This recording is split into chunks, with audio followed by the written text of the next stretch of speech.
Welcome.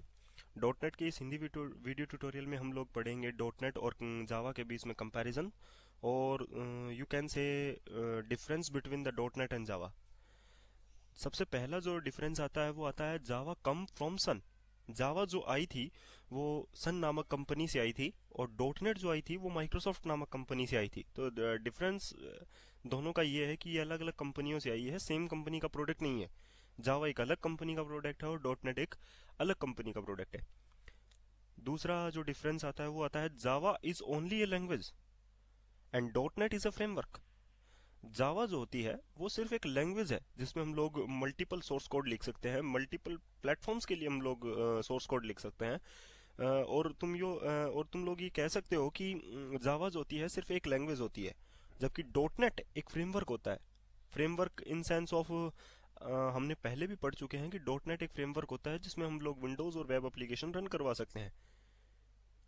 अगर हम clearly इस बात को समझें कि जावा जो होती है सिर्फ एक लैंग्वेज है जिसमें हम लोग सोर्स कोड लिख सकते हैं ओनली फॉर सपोर्ट जावा। अगर हम लोग जावा जानते हैं तो हम लोग उसमें अपना कोड लिख सकते हैं, लेकिन डॉट नेट एक फ्रेमवर्क है जिसमें हम लोग मल्टीपल लैंग्वेजेस को सपोर्ट करता जो कि मल्टीपल लैंग्वेज को सपोर्ट करता है, सॉरी, जिसके अंदर हम लोग चूज कर सकते हैं वो लैंग्वेज जो हमारे कंफर्टेबल हो। तो डॉट नेट जो है वो एक फ्रेमवर्क है। तीसरा जो डिफरेंस आता है वो ये है जावा डिपेंड ऑन लैंग्वेज। जावा सिर्फ एक लैंग्वेज है इसीलिए वो डिपेंड रहती है अपनी ही लैंग्वेज पे, जबकि डॉट नेट जो होती है वो 44 लैंग्वेजेस को सपोर्ट करती है। 44 का मतलब ये होता है कि आप लोग जावा डॉट नेट की को लैंग्वेज ऑपरेबल कह सकते हो। हमने पिछले ट्यूटोरियल में ये पढ़ा था कि advantage of dot net framework, उसमें हम लोगों ने ये पढ़ा था कि डॉट नेट जो होती है वो लैंग्वेज इंटरऑपरेबल होती है।